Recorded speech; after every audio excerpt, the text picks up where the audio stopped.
Hey guys, welcome to another episode of Road to Pixar. Today's going to be slightly different because Fernando's not here, obviously. I'm going to be breaking down my animation shot that I did a couple days ago.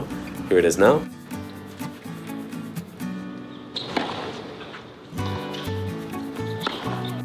Yeah, so I'm going to be breaking that down, going to show you guys my workflow that I worked through, some things that I used, and my difficulties with that shot, and how I went about it. So it's gonna be fun.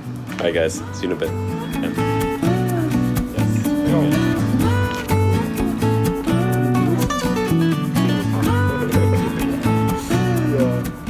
Cool. Yeah, so let's just get into it, right? So the first thing that I knew I had to do was a sports shot because that was part of my assignment. So I thought, well, do I want to do basketball? Do I want to do soccer again? Because I did another soccer shot before, but I just didn't really like it. I mean, there was so many issues with the body mechanics. So I said, scratch that. So I found some tennis because I love tennis. So I did a tennis shot instead. Found some reference, and then I went ahead and started going with that. With this one, it was slightly different because I did do some thumbnail, but I didn't flesh out the planning as much as I do with other shots usually, because I just kind of wanted to go straight into it. So that's what I did with that one.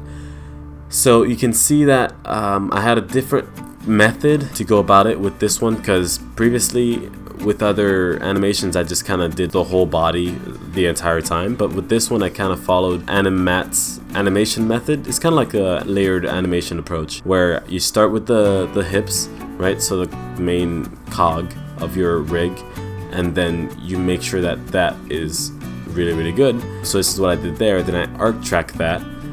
First I did all that in stepped mode. Stepped mode is when you have like the keys are tuk, tuk, tuk, you know, it's not fluid. So I did that with the whole body. Then I went from the hips to the torso, then from the torso to the legs, then from the legs I went up to the arm, and then I went up to the neck and the head.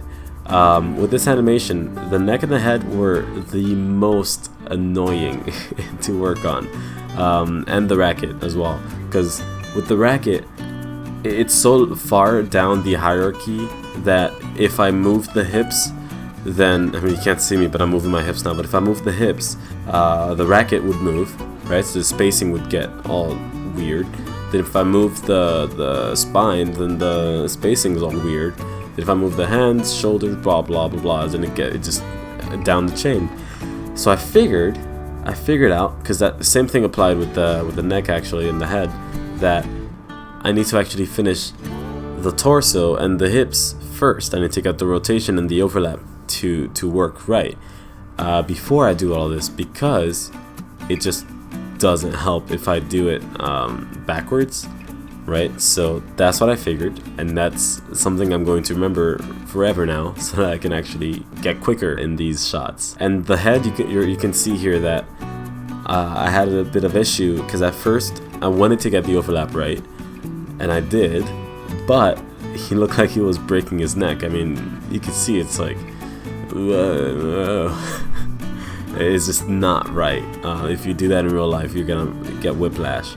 But I needed him to also pay attention to the ball, because you could see in the reference that he's focused.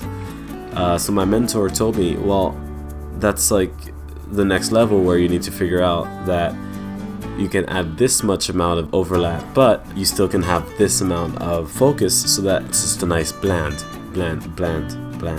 just a nice blend, just a nice blend. There it is. So I went ahead and thought about this for a bit. This shot took me about 3.5 weeks to do. So I think about like 100 hours or something. I don't remember, but it was pretty long, but it was definitely worth it. I learned so much from this shot. It's weird because a simple shot like this, my brain was like, yes, this is it. So I just absorb as much as I could, which is why I'm excited for my next shot, because this was challenging, but now the next one I'm gonna do is even more challenging, because I'm doing a Spider-Man shot, right? So the story has to be spot on as well, because body mechanics might be cool, but if the story is just, then doesn't matter, right? So I'm very excited for that, because that's what animation is, right? You get challenged, then you get over that, then you do another challenge and you get over that, and then rinse and repeat forever in your life, and then you just keep growing. So that's what I'm super excited about. And next week, Fernando is actually going to be showing up his animation and his progress that he's been making over time. And yeah, so I hope you guys enjoyed that as well. So that's all that I have for this tennis breakdown. Very short, simple, but I hope you guys enjoyed this little tidbit. Maybe you guys picked up something. It's definitely not the end-all be-all workflow. This is just my workflow for this animation specifically that I thought was interesting, because I don't do that for all my animations, and I'm sure Fernando does something different as well. So yeah, I hope you guys enjoy, and we'll see you guys in the next video. See you guys.